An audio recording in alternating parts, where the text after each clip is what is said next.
বাসায় যখন সেমাই থাকে তখন আমরা সবসময় চিন্তা করি সেমাইটাকে কতটা মজা করে রান্না করা যায়, কিন্তু একবারও এটা আমরা ভাবি না যে সেমাই দিয়ে এই সেমাইটাকে অর্থাৎ রান্না করা ছাড়াও কিন্তু ব্যতিক্রম করে একটা কিছু করা যায়।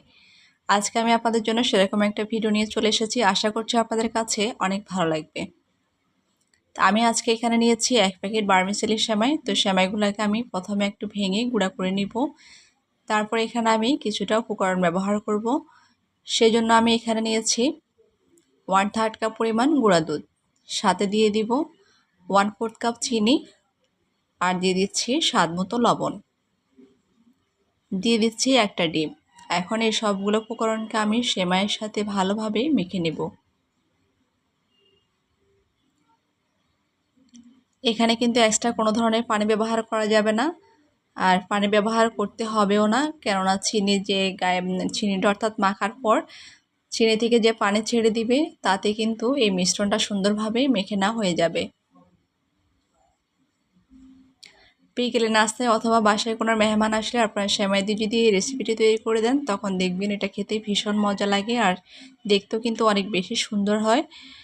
এখন এই পর্যায়ে আমি এখানে দিয়ে দিচ্ছি কিছুটা এলাচের গুঁড়ি, যার কারণে খুবই সুন্দর একটা ঘ্রাণ আসবে এলাচের, খেতে ভালো লাগবে।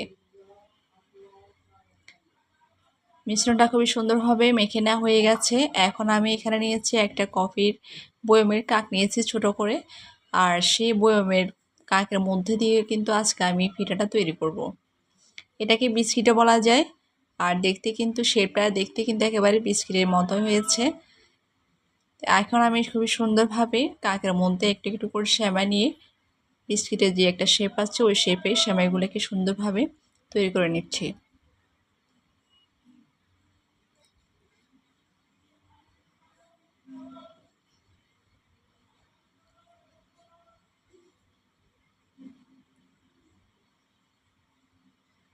আপনি এভাবে যদি একবার বাসায় তৈরি করেন তখন দেখবেন বাসায় সবাই আপনাকে বলবে এটা রান্না করাচ্ছি, এইভাবে খেতে কিন্তু অনেক বেশি মজা হয়।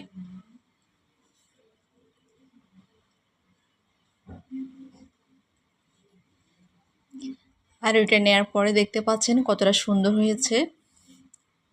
যে কোনো জিনিস দেখতে আসলে যতটা সুন্দর হয় খেতে কিন্তু তার চেয়ে বেশি মজা হয়, আর জিনিসটা যদি দেখতে সুন্দর হয় তখন সেটা খাওয়ার প্রতি আগ্রহটা কিন্তু অনেক বেশি বেড়ে যায়। তো এইভাবে কিন্তু আমি সবগুলো বিস্কিট তৈরি করে নিচ্ছি।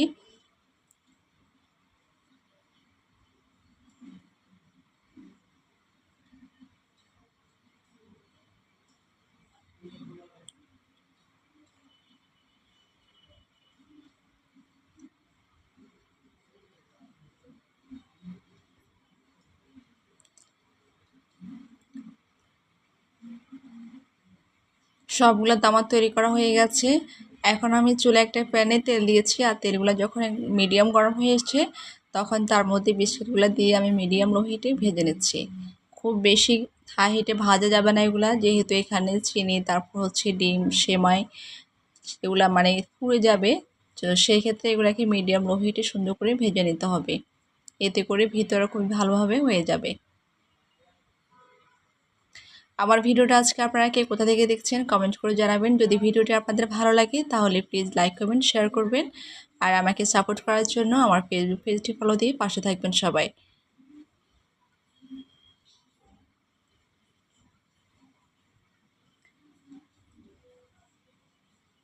তো সবগুলা পিঠা আমার খুবই সুন্দরভাবে হয়ে গেছে, এখন আমি এগুলাকে তুলে নিচ্ছি। আর দেখতে পাচ্ছেন মাশাআল্লাহ কত সুন্দর কালার এসেছে। আপনারা অবশ্যই এটা বাসায় ট্রাই করবেন। তো ভিডিওটা আজকে আমি এখানে শেষ করে দিব। ভালো থাকবেন সবাই, সুস্থ থাকবেন। দেখা হবে আবার নতুন কোনো ভিডিও নিয়ে। সে পর্যন্ত সবার থেকে বিদায় নিচ্ছি। আল্লাহ হাফেজ।